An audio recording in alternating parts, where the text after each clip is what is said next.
성당성결교회 주일 예배 오신 성도님들을 주님의 이름으로 환영하고 축복합니다. 주연절 후 제3주 예배로 하나님께 영광을 돌리겠습니다. 예배로 초대하시는 주님의 말씀입니다.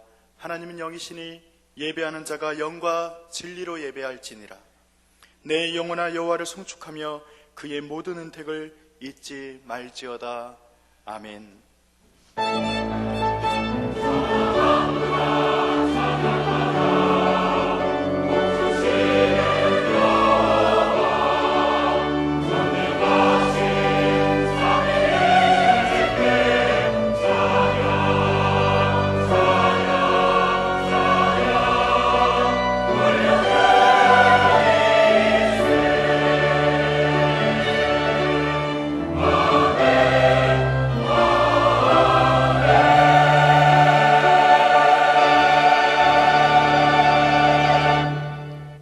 형제자매 여러분, 예수 그리스도의 십자가와 부활에 대한 신앙 고백 위에 그리스도의 몸인 교회가 세워졌습니다. 그 거룩한 공교회 하나됨 안에서 사도신경으로 우리 신앙을 고백하겠습니다. 나는 전능하신 아버지 하나님 천지의 창조주를 믿습니다. 나는 그의 유일하신 아들 우리 주 예수 그리스도를 믿습니다. 그는 성령으로 잉태되어 동정녀 마리아에게서 나시고 본디오 빌라도에게 고난을 받아 십자가에 못 박혀 죽으시고 장사된 지 사흘 만에 죽은 자 가운데서 다시 살아나셨으며 하늘에 오르시어 전능하신 아버지 하나님 우편에 앉아 계시다가 거기로부터 살아있는 자와 죽은 자를 심판하러 오십니다. 나는 성령을 믿으며 거룩한 공교회와 성도의 교제와 죄를 용서받는 것과 몸의 부활과 영생을 믿습니다. 아멘.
일어나서 88장 찬송으로 주님께 영광을 올리겠습니다.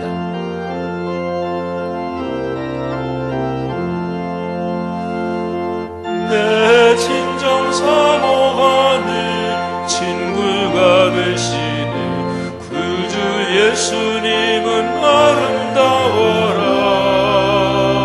산 밑에 베타파요 빛나는 새벽별 주님 형언할 길 아주 없도다. 내 맘이 아플 적에 그리로 되시며 나 외로울 때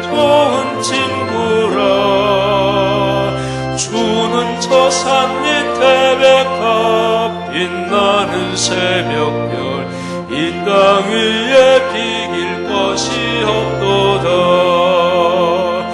내 맘의 모든 염려 이 세상 고락도 주님 항상 같이 하여 주시고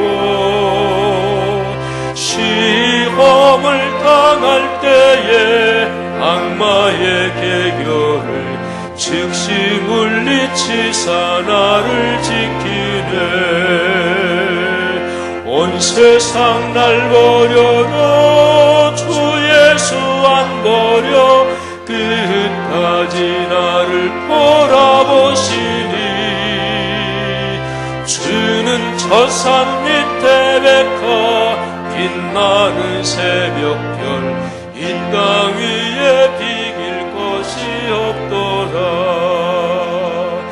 내 맘을 다하여서 주님을 따르면 길이 길이 나를 사랑하리니. 물불이 두렵지 않고 창검이 겁없네. 주는 높은 산성 내 방패시. 아멘. 내 영혼 먹이시는 그 은혜 누리고 나 친히 주를 뵙기 원하네. 주는 저 산 밑에 베카 빛나는 새벽별 이 땅 위에 비길 것이 없도다.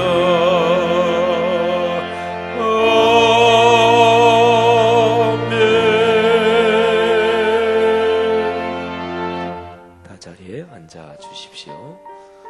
마음을 모아 하나님 앞에 기도 올리겠습니다.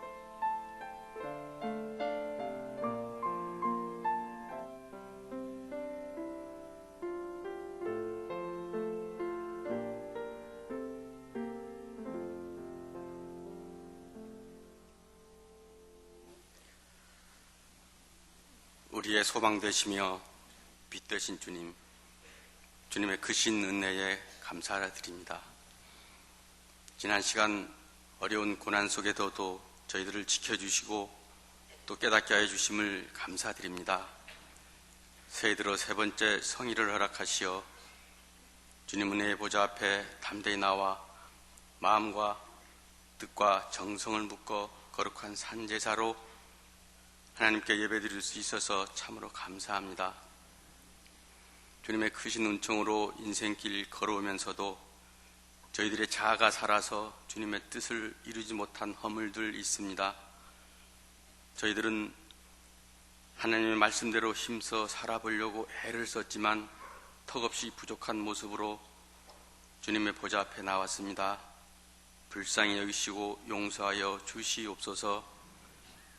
부족한 저희들의 마음을 어루만지사 분노는 사랑으로 두려움은 믿음으로 불평은 감사로 바뀌게 하시고 기쁨과 감격의 찬양으로 주님의 보좌를 수놓는 예배자가 되게 하시며 원래는 꼭 하나님을 모르는 이웃들에게 다가가 마음문 열고 손 내밀게 하여 주시옵소서. 사랑의 주님, 우리나라를 암울한 고난 속에서도 이렇게 축복하신 건 건국 초기의 선교사님들과 우리 선조들의 피 흘려 지켜온 귀한 열매인 줄 저희가 알고 있습니다. 이러한 나라가 하나님의 공의와 정의가 강물같이 흐르는 나라로 후손들에게 물려줄 수 있도록 우리가 솔선수범하게 하여 주시옵소서. 저 북녘 땅에도 하나님의 나라가 강권적으로 임하게 하시어 남북한이 하나가 될 수 있는 발판도 마련되게 하시며 평창 동계올림픽이 안정과 질서가 있게 하시며 성공적인 올림픽이 되어 국위를 선양할 수 있도록 축복하여 주시옵소서.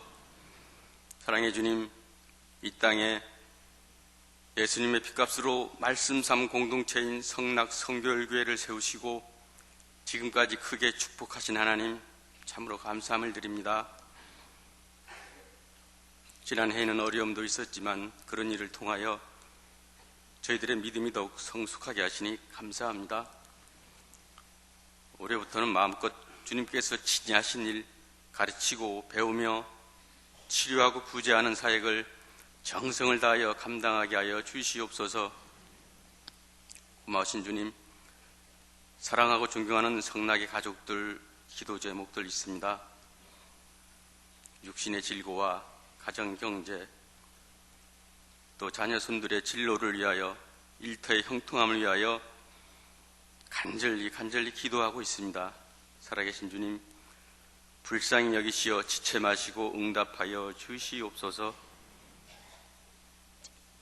고마우신 주님, 특별히 기도드립니다. 새벽 이슬 같은 청락의 성소년들을 축복하시어 이번 주부터 겨울 수련회를 준비합니다. 은혜롭게 하시고 이들의 영혼을 맡은 선생님들 특별히 축복하여 주시옵소서. 담임 목사님의 신호신을 강건하게 축복하여 주시오며 우리 원로 목사님 건강하게 축복하시고 총기가 흐리지 아니하도록 아버지 하나님 축복하여 주시옵소서. 모든 부교육자님들 동일한 은혜로 축복하여 주시옵소서. 오늘 지은 담임 목사님 보라 이 사람이다 라는 제목으로 하나님의 말씀을 선포하실 때 그 말씀 위에 성령으로 기름 부으시어 듣는 저희들 가슴이 뜨거워지게 하여 주시옵소서. 모든 부서에서 수고하는 하나님의 귀한 일꾼들 복에 복을 더하여 주시옵소서. 이제 정성을 다하여 하나님께 찬양드리는 살롬 찬양대 찬양을 받으시고 저들을 마음껏 축복하여 주시옵소서. 감사드립니다. 우리를 죄악에서 구원하신 예수님의 이름으로 기도드립니다. 아멘. 주기도문 하십니다. 하늘에 계신 우리 아버지, 아버지의 이름을 거룩하게 하시며 아버지의 나라가 오게 하시며 아버지의 뜻이 하늘에서와 같이 땅에서도 이루어지게 하소서. 오늘 우리에게 일용할 양식을 주시고 우리가 우리에게 잘못한 사람을 용서하여 준 것 같이 우리 죄를 용서하여 주시고 우리를 시험에 빠지지 않게 하시고 악에서 구하소서. 나라와 권능과 영광이 영원히 아버지의 것입니다. 아멘.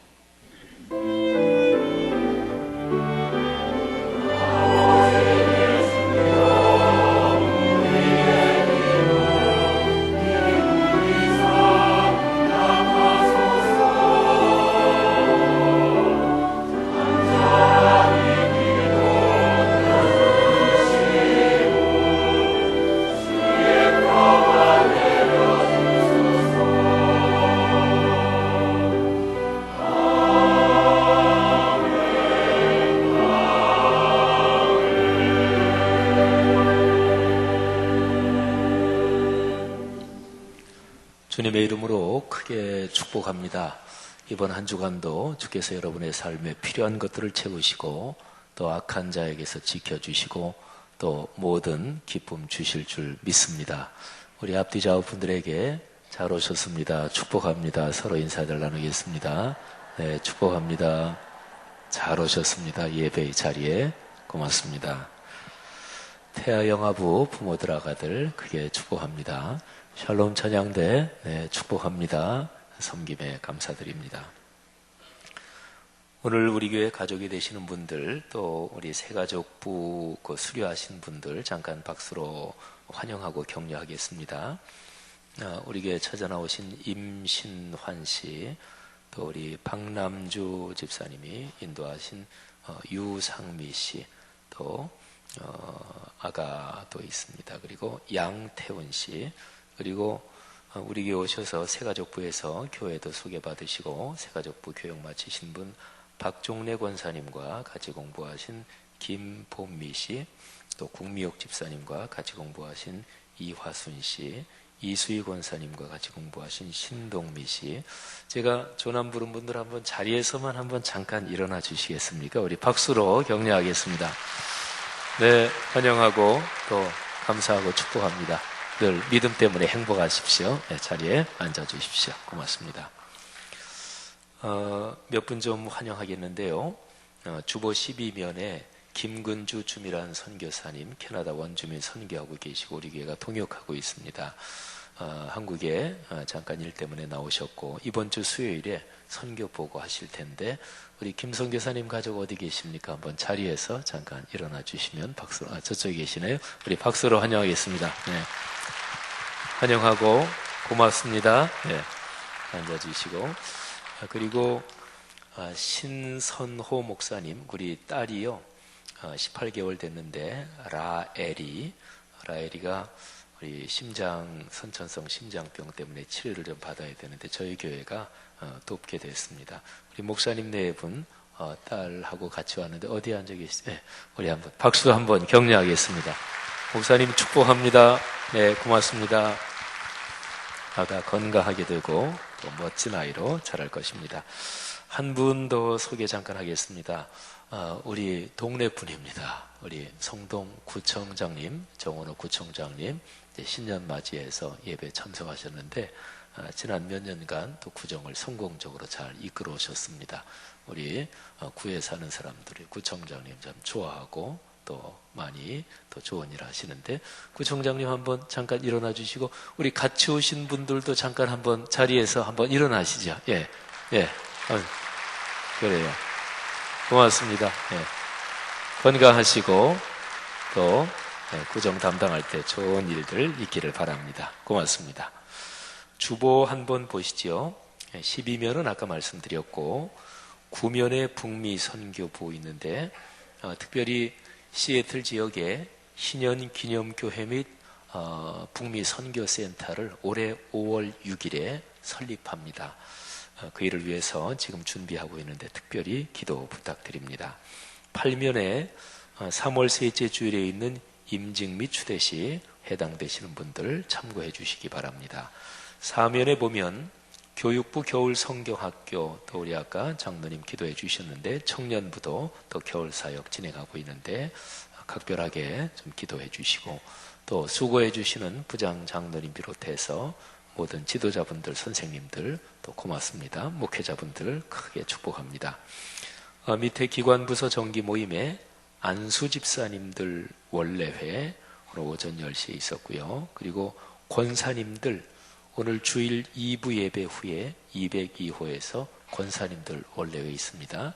2부 끝나고 한 분도 가지 마시고 많이들 참석해 주십시오. 3면 한번 봐주시죠. 성경 2000 통독 될 때까지 계속합니다. 매년 하는 교역자 장로 부부 신년하려 오늘 오후 4시에 있습니다. 그 다음에 밑에 쭉 한번 참고하시되 다음 주일에 성찬 예배 있고요. 우리 교회 사역에서 참 중요한 전도 폭발 훈련 13기 훈련생 모집합니다. 꼭 많이들 참석해 주시고 전도 폭발 훈련 통해서 본인부터 복을 받고 은혜 받고 또 다른 사람에게 복음을 전할 일꾼이 되시기를 바랍니다. 기관위원회 소식 쭉 한번 참고하시되 각 선교부별 모임 축복합니다. 교계 교단 소식 교회 갱신을 위한 예배 콜로키움 3번째 모임이 이번 목요일에 있습니다. 특별히 이번 목요일에는 우리 류명식 장로님 비롯해서 김남표 집사님이 화가시지요. 또 이성민 집사님 또 이런 우리 교회 그 디자인 또 미술 색채 이런 데서 전문가들이 같이 발표도 하고 그렇습니다. 이번 목요일 오전 10시부터 하는데요. 우리 교회 지도자분들 각 기관 부서 계신 분들 시간 되신 분들 시간 내서 참석하시면 감사하겠습니다. CBS 기독교 텔레비전에서 다음 세움이라는 프로그램으로 우리 성락 성결교회 편 방송합니다. 이번 목요일에 좀 시간이 늦긴 합니다만은 저녁 11시 10분 많이들 시청해 주시기를 바랍니다. 출산하신 가정 축복합니다. 국태기 진흥녀 부부 아들 얻으셨는데 크게 축복하고 또 할아버지 할머니 축복합니다. 지난 주간에 소천하신 가정들이 여러 가정 계십니다. 이상민 황미애 집사님 모친 장호식 권사님, 최영신 집사님 아드님 김성수 성도님, 남은희 서동호 집사님 부친 남정도 성도님, 또 고찬섭 고준섭 두 청년 아버님이신 고상모 집사님, 또 전원기 백상숙 성도님 모친이신 오애수 성도님, 상을 당하는 가정에 주님의 각별한 위로 함께 하시기를 바라고 또 주께서 가문을 축복하실 줄 믿습니다. 청년부 소식 또 참고하시고 큰 은혜 있기를 바랍니다. 겨울에 특별히 초미세먼지 때문에 요즘 걱정들이 많은데요. 건강에 유의하시고 또 병약한 분, 연로하신 분, 어린아가들 하나님이 각별하게 붙잡아 주실 줄 믿습니다. 샬롬 찬양대 하나님 앞에 찬양 올리겠습니다.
오늘 우리에게 주시는 하나님의 말씀은 요한복음 1장 29절부터 36절 말씀입니다. 이튿날 요한이 예수께서 자기에게 나오심을 보고 이르되 보라, 세상 죄를 지고 가는 하나님의 어린 양이로다. 내가 전에 말하기를 내 뒤에 오는 사람이 있는데 나보다 앞선 것은 그가 나보다 먼저 계심이라 한 것이 이 사람을 가리킴이라. 나도 그를 알지 못하였으나 내가 와서 물로 세례를 베푸는 것은 그를 이스라엘에 나타내려 함이라 하니라. 요한이 또 정언하여 이르되 내가 보매 성령이 비둘기같이 하늘로부터 내려와서 그의 위에 머물렀더라. 나도 그를 알지 못하였으나 나를 보내어 물로 세례를 베풀라 하신 그이가 나에게 말씀하시되 성령이 내려서 누구 위에든지 머무는 것을 보거든 그가 곧 성령으로 세례를 베푸는 이인 줄 알라 하셨기에 내가 보고 그가 하나님의 아들이심을 정언하였노라 하니라. 또 이튿날 요한이 자기 제자 중 2사람과 함께 섰다가 예수께서 그니심을 보고 말하되 보라, 하나님의 어린 양이로다. 아멘. 그 뒤에 37절 한 절만 제가 더 봉독하면 2 제자가 그의 말을 듣고 예수를 따르거늘. 아멘. 네, 아름다운 찬양 하나님께 영광이 됐고 또 은혜가 됐습니다. 주의 이름으로 축복하고 또 감사드립니다. 하나님께서 오늘 이 예배의 자리에 오신 여러분 모두 한 분 한 분에게 말씀의 증언인 설교를 통해 하나님의 음성이 여러분 마음 깊이 들리기를 주의 이름으로 축복합니다. 또 말씀을 듣고 하늘의 힘, 또 여러분의 삶에 필요한 모든 지혜를 얻어서 한 주간 생활하시면서 주 예수 그리스도를 증언하고 또 그분이 여러분의 삶에서 널리 드러나기를 주의 이름으로 축복합니다. 사람이 살면서 누구나 다 행복을 구하는데요. 그런데 행복의 조건 가운데서 가장 중요하고 핵심적인 것이 무엇일까? 사실은 행복의 조건을 어느 한두 가지로 다 얘기할 수는 없습니다. 사람이 살면서 당연히 경제적인 넉넉함 있어야 행복의 조건 중에 하나지요. 또 원만한 건강 당연히 필요하고요. 또 사회적인 성취나 등등 여러 가지가 필요하죠. 그런데 인생을 지혜롭게 사시는 분들 또는 이런저런 어려운 병 때문에 언제까지만 살고 더 이상 못 산다, 이런 분들 중에서 자신의 죽음을 담담하게 받아들이면서 그러면서 자기가 지나온 삶을 돌아보고 그러면서 거기에 깨달은 것을 사람들에게 얘기하고 또는 강연도 하고 또는 책으로도 내는 이런 분들이 있죠. 그런 분들 얘기에는 삶에 참 깊은 지혜가 담겨 있죠. 근데 그런 분들 또 그런 종류의 아주 귀한 얘기들에서 공통점이 있습니다. 사람의 삶의 행복의 조건 가운데서 참 중요한 것은 사람들과의 만남이고 그리고 소중한 사람들과 같이 시간을 보내는 것이다. 이런 얘기죠. 사실은 사람은 누구나 다 가족을 위해서 열심히 노력하고 자녀를 잘 키우기 위해서 최선을 다해서 직장 생활하고 경제 활동을 합니다. 그런데 사실은 정작 그 자녀들에게 그 가족에게 참 중요한 것이 같이 시간을 보내주는 것인데 가족을 위해서 애쓰느라고 시간은 보내지 못하는 이런 딜레마 속에서 살아가고 나중에 어떤 일이 닥쳤을 때야 좀 더 가족과 함께 시간을 보내야 되는데 또 소중한 사람들에게 좀 더 시간을 내야 되는데 그리고 그게 사실은 진짜로 중요한 건데 그거를 뒤늦게 깨달을 때가 참 많죠. 그래서 사람의 삶의 행복은 이런저런 거 많이 해도 사람의 삶은 사람 때문에 행복하고 또는 사람 때문에 불행한 거죠. 그러니까 요건은 사람입니다. 그래서 행복을 이렇게 얘기할 수 있을 것입니다. 내가 어떤 사람 또는 어떤 사람들에게 사랑을 받고 또는 그 사람들이 나를 참 아껴주고 지지해주고 격려해준다. 그러면 행복한 거죠. 근데 다른 사람에게 사랑을 받고 또는 격려를 받고 또는 소중하게 여김을 받는다. 이거 당연히 행복한 거지만 방향을 바꿔서요. 내가 다른 사람을 사랑해주고 내가 다른 사람을 소중히 여기고 아끼고 이제 그럴 대상이 나한테 있다. 이 사람은 아주 굉장히 진짜로 행복한 거죠. 받는 사랑도 귀하지만 내가 어떤 사람에게 순수하고 진실하고 그리고 깊은 마음으로 사랑을 베풀 대상을 가진 것, 이게 참 행복한 거죠. 성도 여러분의 삶에 그런 사람들이 많기를 바랍니다. 근데 누구나 다 공통적인 대상이 있습니다. 그건 가족이지요.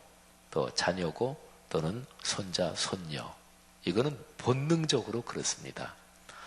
사람이 세상 살면서 힘겨운 일이 많고 어려운 일이 많은데 하나님께서 내리사랑의 본능을 주신 것은 힘겹고 고달픈 인생사에서 하나님이 주신 섭리적인 기쁨이라고 볼 수가 있습니다.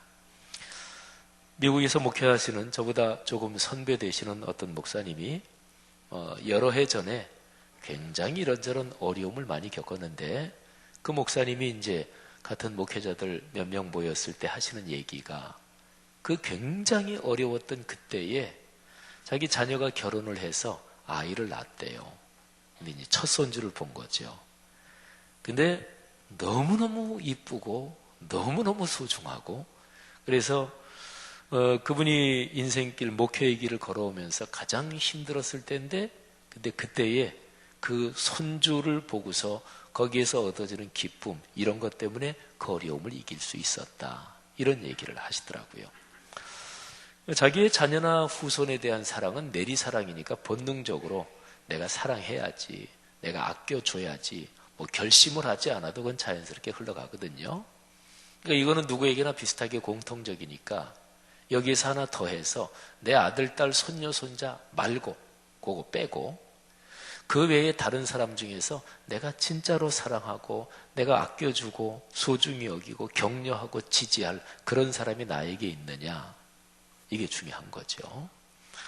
한번 다르게 얘기해 보면 어떤 사람이 잘 된다, 어떤 사람이 굉장히 좋은 일이 생겼다, 그럴 때에 진짜로 내일처럼 기뻐해 줄 수 있는 사람이 있느냐, 이게 문제입니다.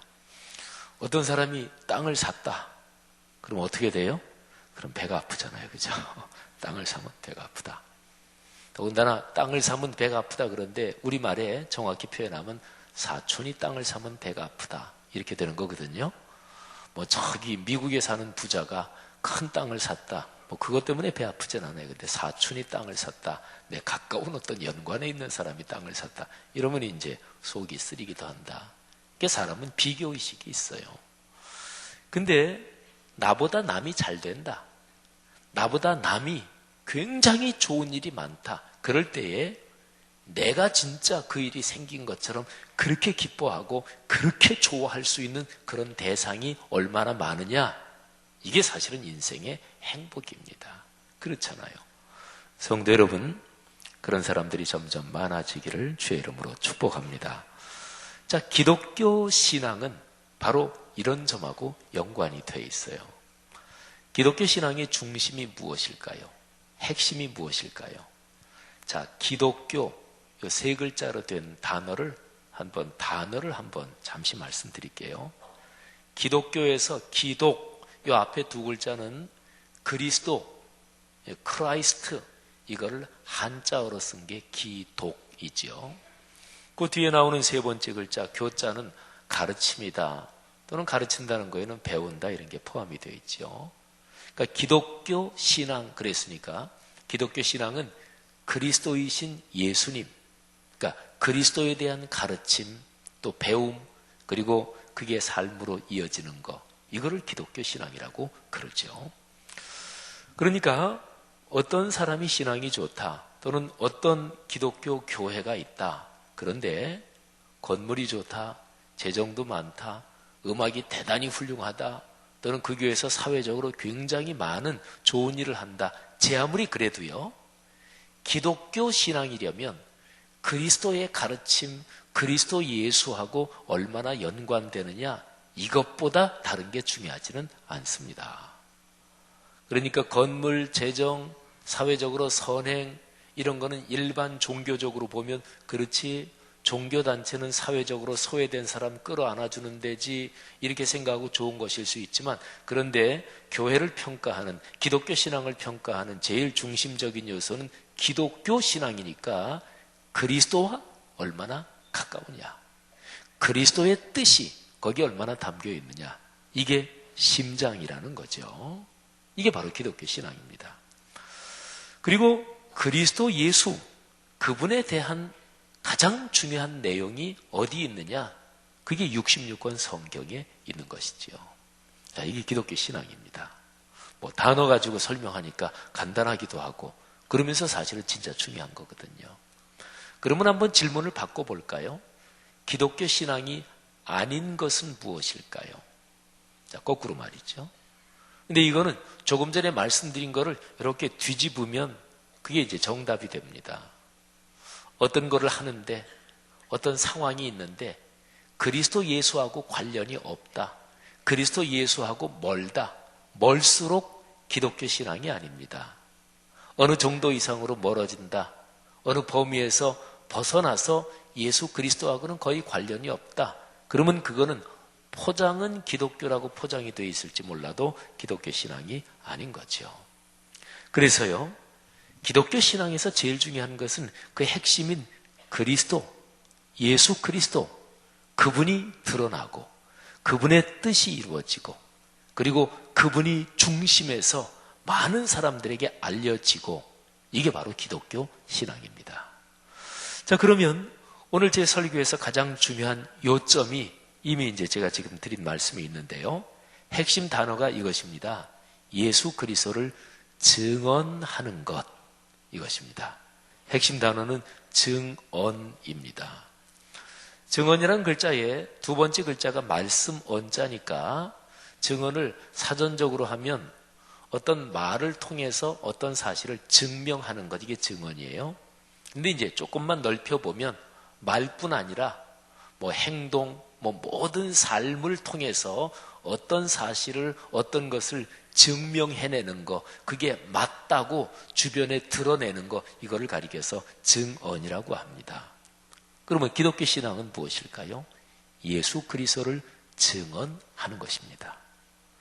우리 성도들이 많이 하는 사도행전 1장 8절 말씀, 오직 성령이 너희에게 임하시면 너희가 권능을 받고 예루살렘과 온 유대와 사마리아와 땅끝까지 이르러 내 증인이 되리라.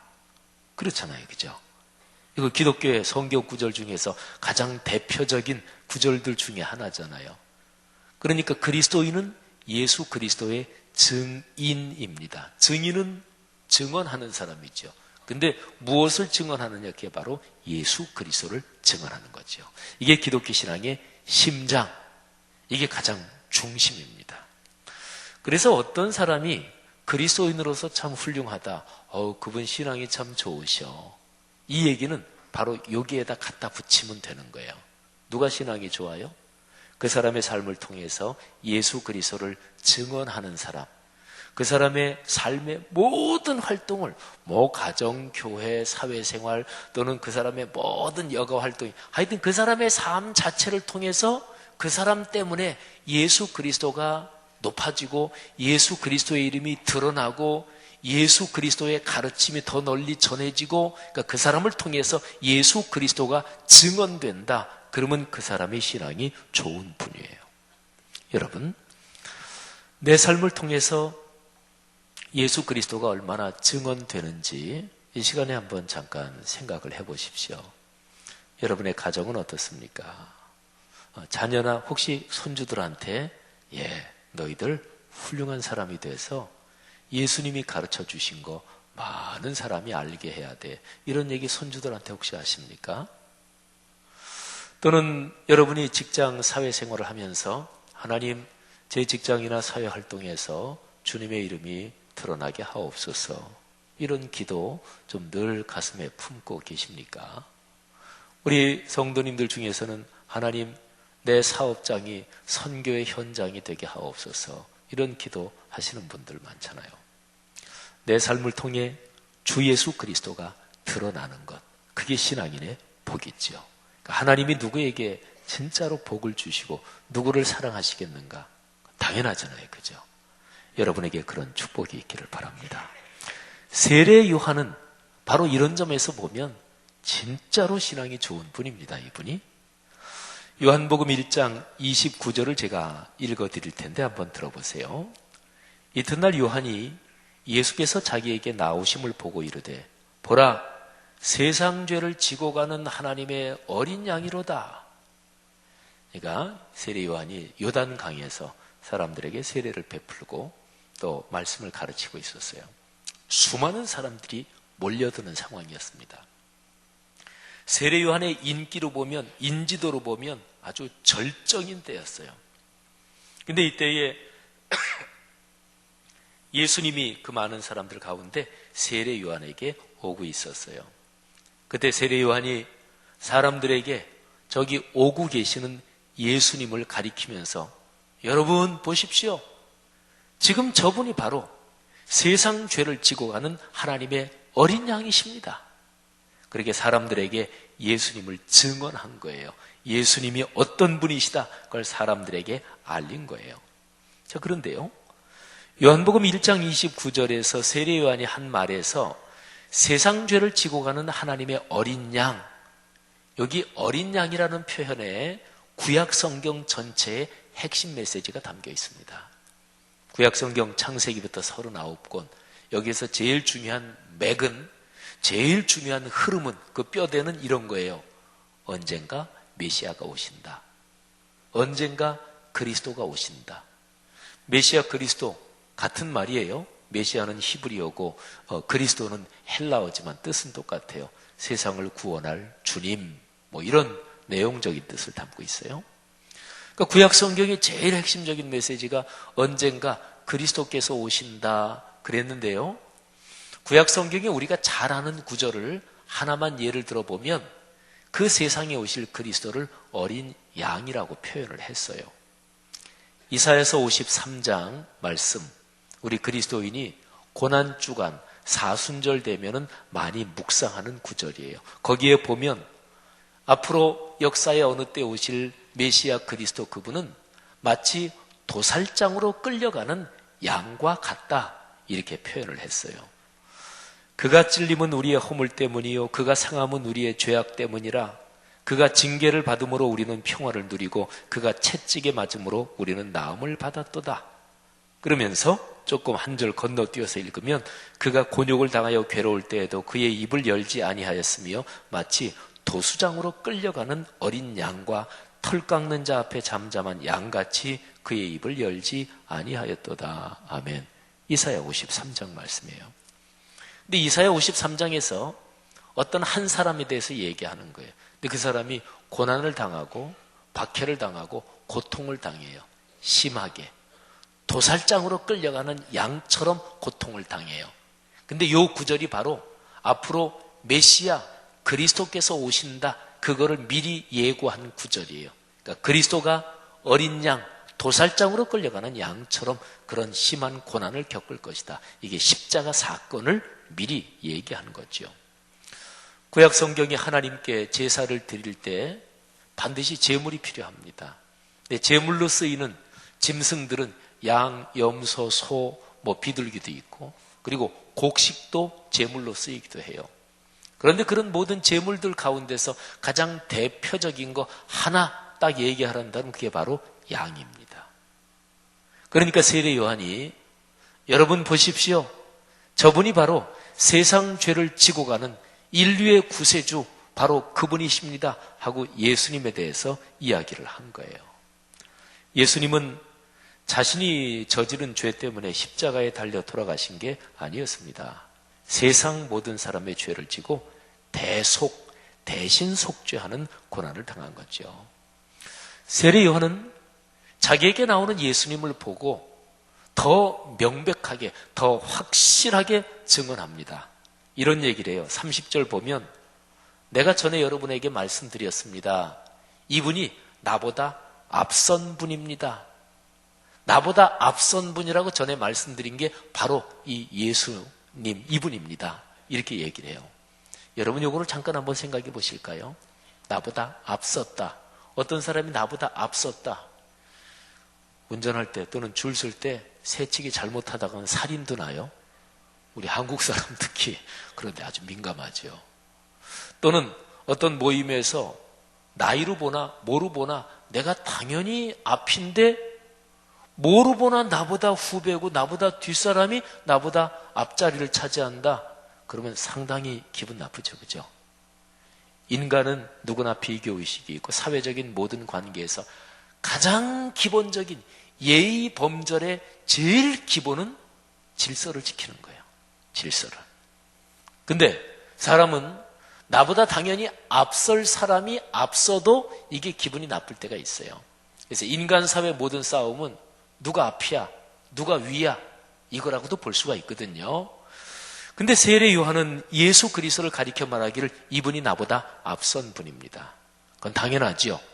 우리가 지금 요한복음 1장을 묵상하는데 요한복음 1장 제일 시작에 보면 예수 그리스도는 태초부터 계신 말씀이요, 아니 태초 이전 영원부터 계신 삼위일체 하나님이시니까 예수 그리스도가 세례 요한보다 앞선 거는 너무나 당연하죠.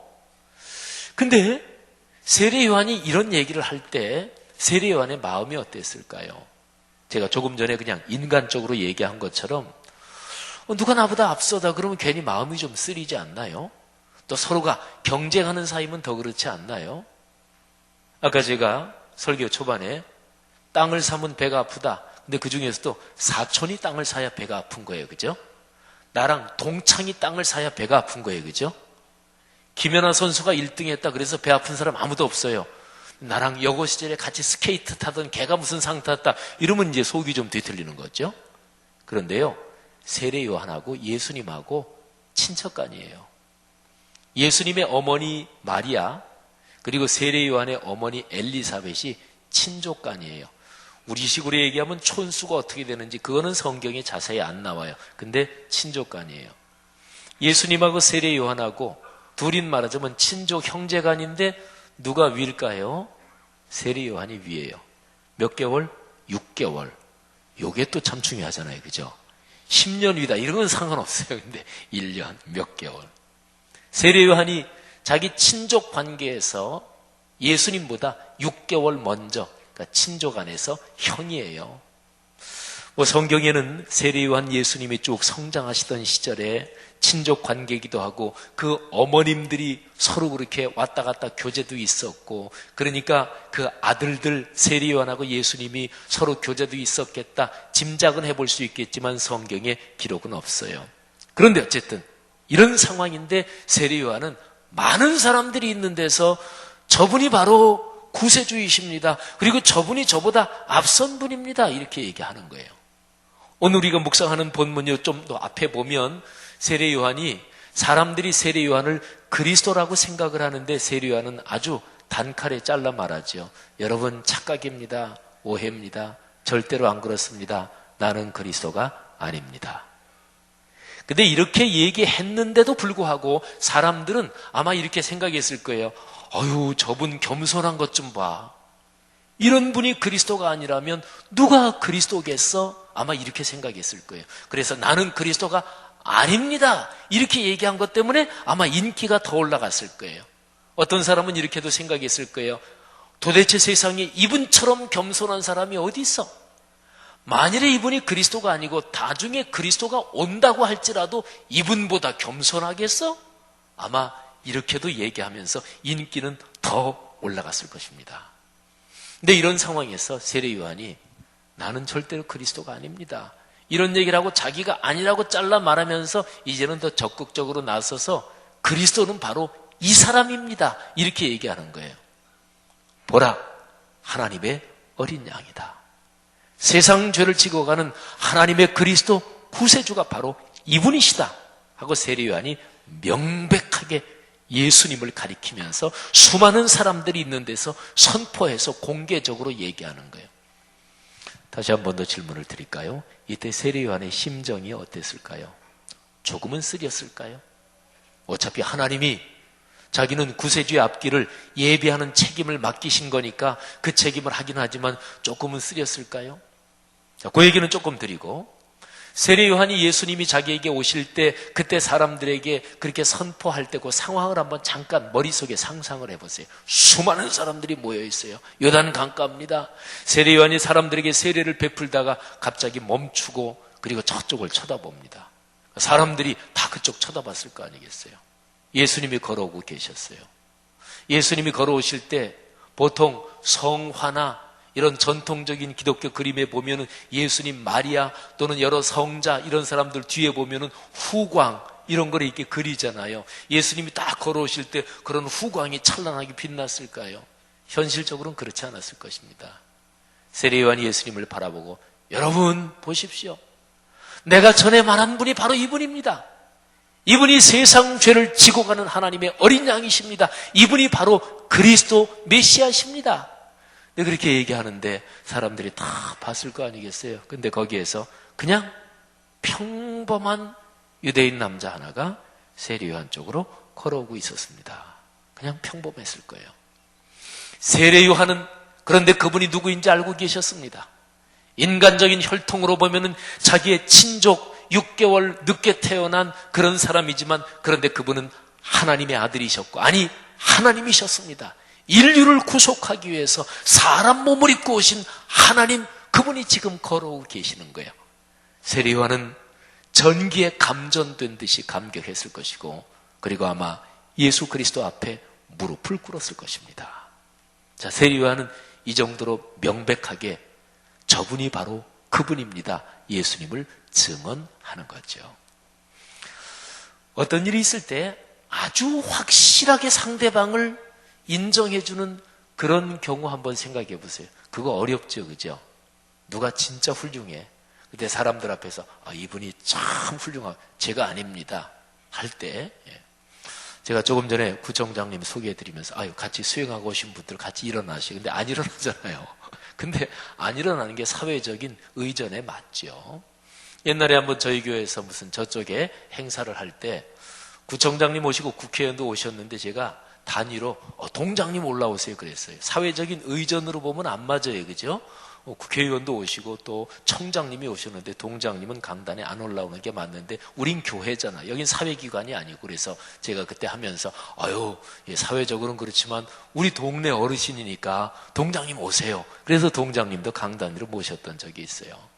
여러분, 사회적인 의전으로 보나 이런저런 거 보나 저분이 마땅히 인정받아야 될 분이야. 근데 내가 그분하고 어떤 경쟁 관계에 있고 또는 무슨 관계에 있어. 이때 상대방을 아주 깨끗하게 진짜로 깔끔하게 사심 없이 인정해 드리는 거 쉽지 않습니다. 세례 요한은 어땠을까요? 그런데요, 그 일이 있고 난 바로 다음 날입니다. 성경 35절부터 37절에 보면 그 일이 있고 난 그 다음 날 일이 이렇게 기록이 되어 있습니다. 또 이튿날 요한이 자기 제자 중 2사람과 함께 섰다가, 이튿날 요한이 자기 제자 2사람과 함께 이렇게 서 있는데 예수님께서 이렇게 지나가시는 거예요. 그때 요한이 자기 제자들한테 얘들아 봐라, 하나님의 어린 양이시다. 그랬더니 2 제자가 예수님을 따라가요. 그리고 예수님을 따라가서 그 2사람은 아예 예수님의 제자가 돼버립니다. 한 사람은 안드레예요. 성경에 나와요. 근데 또 한 사람은 누구인지 성경에는 안 나와요.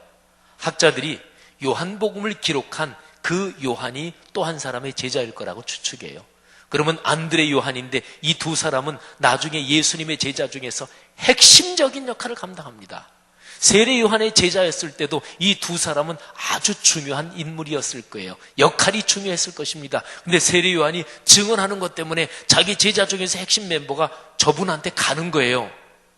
그리고 전체적인 상황에서 예수 그리스도가 점점 더 주목을 받기 시작합니다.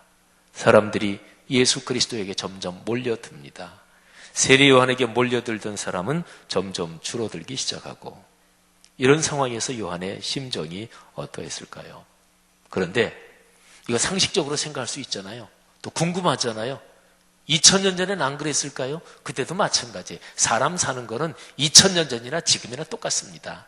뭐 컴퓨터가 있고 없고 뭐 비행기가 있고 없고 이런 거지만 사람은 옛날이나 몇천 년 전이나 사람의 마음결, 사람의 심성의 문제는 똑같아요. 2000년 전에도 그랬어요. 그래서 사람들이 물었어요. 자꾸 저 사람한테 사람들이 자꾸 몰립니다. 그랬더니 세례 요한이 자기의 심정을 이렇게 대답합니다. 요한복음 3장 28절부터 30절에 명백하게 이렇게 기록되어 있습니다. 요한이 자기 측근들한테 하는 얘기예요. 자기 제자들한테. 쉬운 얘기로 공적인 자리에서는 점잖게 아유 그분이 훌륭하시지요 해도 자기 측근들하고는 야 어떻게 하면 저놈 죽이지 이런 것도 하는 거 아니겠어요? 사회에서. 근데 이 요한이 자기의 제자들한테 이런 말을 합니다. 얘들아 내가 말했지 않느냐? 내가 말한 바 나는 그리스도가 아니요 그의 앞에 보내심을 받은 자라고 한 것을 증언할 자는 너희니라. 신부를 취하는 자는 신랑이나 서서 신랑의 음성을 듣는 친구가 크게 기뻐하나니 나는 이러한 기쁨으로 충만하였노라. 그는 예수님이죠. 그는 흥하여야 하겠고 나는 쇠하여야 하리라. 아멘. 이게 기독교 신앙이에요. 기독교 신앙의 훈련은 가장 근본적으로 예수 그리스도 그분을 증언하는 데서 철저하게 훈련이 돼야 돼요. 그런데 저 같은 목회자들이 위험해요. 신앙생활 오래 하신 분들이 위험해요. 저 같은 목회자나 교회 지도자들이 하나님의 교회에서 주님과 연관돼서 사역하면서 주님께 돌려야 될 영광인데 은근히 자기가 가로채는 경우가 많고 그러기가 아주 쉽습니다. 그러니까 신앙생활을 그저 오래 했다 그래서 그 사람이 신앙이 훌륭해지는 게 아닙니다. 다 알잖아요. 절대로 아닙니다. 신앙을 잘못 배우고 신앙을 잘못 하려면 오래 할수록 망가집니다. 오래 할수록 더 신앙이 이중적이 됩니다. 그잖아요. 세례 요한에 이걸 배워야지. 예수 그리스도에 대해서. 근데 예수 그리스도하고는 경쟁 상대가 아니잖아요. 예수 그리스도한테 자존심 상할 일이 있어요? 그분이 여러분을 위해서 우리를 위해서 자신의 목숨까지 다 주신 분인데 그러니까 적어도 예수 그리스도에 대해서는 내 자존심이 작동하지 않고 무한 감사, 절대 순종을 배워야 돼요. 그래야 그리스도인이 그 다음에 인간 관계에서 그런 거를 적용이 돼요. 그리고 인간 사회에서 그렇게 사는 사람이 어디 있겠습니까만 그래도 그렇게 신앙생활하는 그리스도인이 있을 때 이 사회가 그래도 덜 망가지는 거예요. 성도 여러분, 그러니까 진정한 성경으로 말하면 기독교 신앙이 예수 신앙이 그래도 이 사회의 희망이다 이렇게 얘기할 수 있는 거죠. 사랑하는 성도 여러분들이요, 이 시대의 그리스도인들이요, 세례 요한이 걸었던 그 길을 걸읍시다. 이 길이 그리스도인의 길입니다. 그리고 하나님이 누구한테 복을 주실까요? 너무나 명백하잖아요. 간단하지요?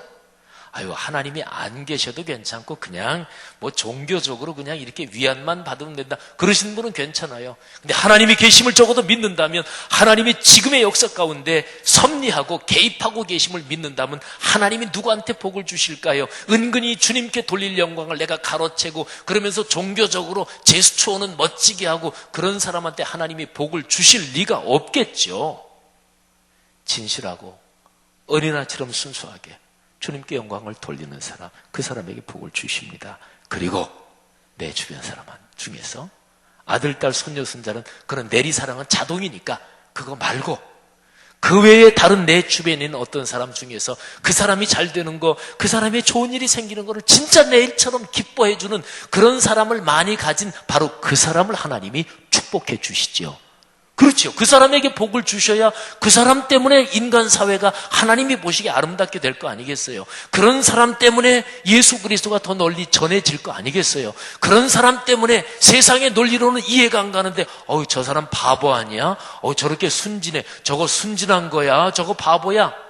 그런데 그런 사람이 있어야 세상이 감동을 받잖아요. 세상적인 제스처, 세상적인 계산, 세상적인 처세술, 그거는 그리스도인보다 어차피 세상이 더 잘 알아요. 어차피 세상이 더 잘해요. 그리스도인은 거기에서 절대로 세상 못 따라가요. 우리는 한 번씩 주일에 예배 올 때마다 브레이크가 걸리잖아요. 그죠? 예배에서 목사가 여러분 세상 사람들보다 더 뛰어나게 노련하게 사십시오. 그렇게 설교하는 목사 아무도 없어요.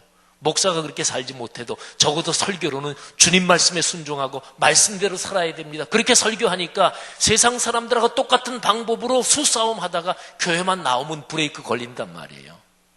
그들하고는 다른 방식으로 그들에게 영향을 끼쳐야 돼요. 이게 바로 오늘 세례 요한이 걸어가는 길이에요. 여러분, 멋있는 길입니다. 나이가 먹어갈수록 진짜로 복된 길입니다. 보통은 나이가 먹어갈수록 세상에서 영향력이 없어지면 상실감에 시달립니다. 세상에서 영향력이 나이가 들수록 점점 더 많아지면 그는 또 그 자리에서 물러날 때 엄청나게 한꺼번에 상실감이 휘달려서 그래서 노추에 사로잡힙니다. 어차피 인생은 다 그런 거예요. 거기에서 벗어나는 길이 있을까요? 예, 그리스도인이 걸어가는 바로 이 길입니다. 이런 복된 길이 이번 한 주간도 우리의 삶에서 훈련되고 또 여러분의 가정 가문에 여러분이 걸어가는 삶에 가득하기를 주의 이름으로 축복합니다. 기도하겠습니다. 이 시간에 들은 말씀을 가슴에 끌어안고 우리 각 사람이 한번 나 자신을 성찰하면서 기도하는 시간을 갖겠습니다. 오 주님, 세례 요한이 걸어갔던 그 길처럼 그런 그리스도인의 길을 걷게 하옵소서. 그래서 그런 방식으로 이 세상에 거룩한 영향력을 갖게 하옵소서. 각자가 잠시 통성으로 기도하겠습니다. 하나님 아버지, 은혜를 감사합니다. 말씀을 듣고 이 시간에 가슴에 끌어안고 기도합니다. 주의 거룩한 은총이 우리와 함께 하옵소서. 오늘 2부 예배에 참석한 사랑하는 성도들 한 사람 한 사람을 주님께서 축복하시고 그리스도인다운 마음의 중심되는 성품이 늘 더 아름다워지게 하옵소서. 그리하여 우리를 통해 주님께서 영광 받아주시고 주님께서 이 성도분들에게 복을 주옵소서. 복의 통로가 되게 하시고 그래서 하나님이 주신 복을 세상 사람들에게 넉넉하게 나누며 살게 하옵소서. 누구나 다 자기를 드러내려고 하는 세상 가운데서 그리스도를 증언하고 그리스도를 드러내며 다른 사람을 세워주고 격려해주는 아름다운 인품, 또 세상의 빛과 소금으로 살게 하옵소서. 주여 감사합니다. 주여 축복합니다. 하나님 아버지, 누구나 다 자기를 드러내고 내가 움켜쥐려고 하는 세상 가운데서 예수 그리스도를 증언하며 드러내는 그런 삶이 있게 하시고 또 우리의 주변에 참 좋은 사람들, 그 사람이 잘 되는 것 진짜 행복하다, 그런 좋은 관계가 점점 더 넓어지게 하옵소서. 일반적인 세상의 윤리도덕 가치관으로 말하면 그게 사회 동포 사상이요, 그리고 성경의 가르침으로 말하면 누구를 대하든지 어떤 상황에서든지 선의와 호의로 사람을 대하라는 것, 서로 사랑하는 것인데 이 귀한 축복의 조건을 붙잡고 사는 우리 모두가 되게 하옵소서. 예수님 이름으로 축복하며 기도합니다. 아멘.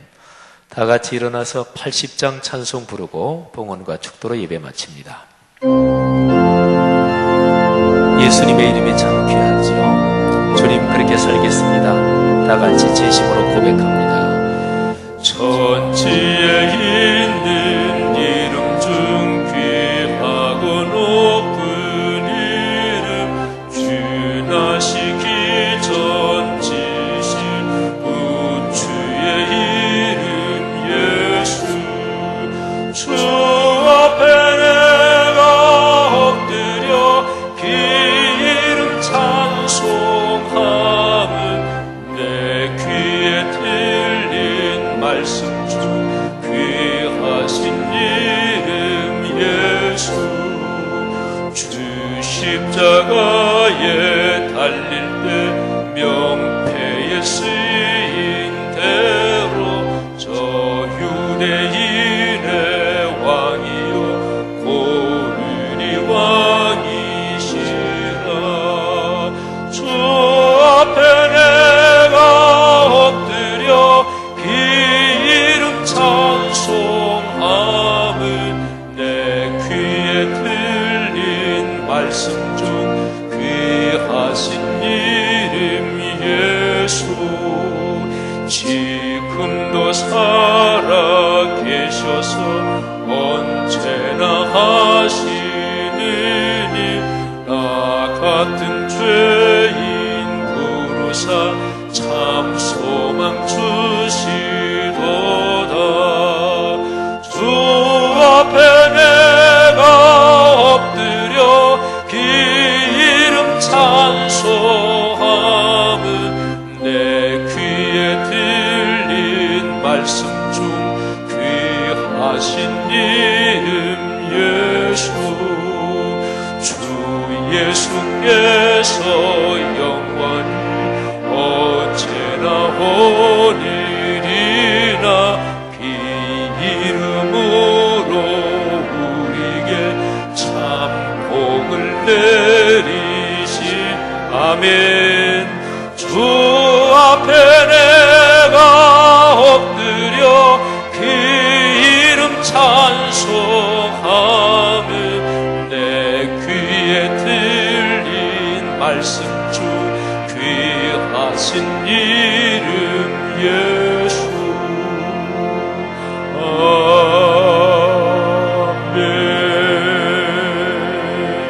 아멘. 하나님의 사람들, 오늘 예배 참석한 한 분 한 분 주님께서 지금 그 머리에 손을 얹으사 안수해 주옵소서. 사람 살아가는데 경제력이 필요한 것 주께서 아십니다. 남의 조그만 얘기에도 얼마나 속이 뒤집어지는지 우리의 좁은 속, 연약한 것도 주님께서 아십니다. 하나님 악한 자 만나지 않게 하시고 악한 영의 세력에서 지켜 주옵소서. 아들, 딸, 손녀, 손자 내리사랑의 그 열정은 하나님이 주신 본능 아닙니까? 아들, 딸들 잘 되게 하옵소서.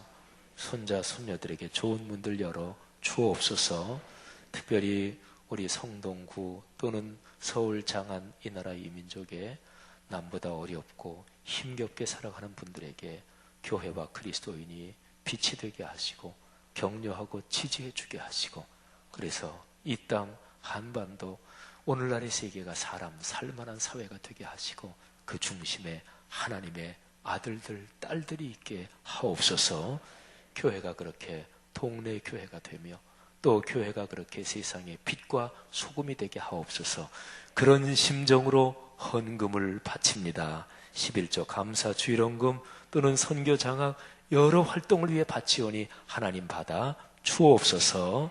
이제는 우리 주님 예수 그리스도의 은혜와 하늘아버지의 사랑하심과 늘 함께 우리 손 꼭 붙잡고 걸어가시는 성령님의 동행하심이 여기에 계신 모든 분들, 그리고 이분들을 통해 오늘의 세계 위에 지금부터 영원히 같이 계시기를 축원하옵나이다. 아멘.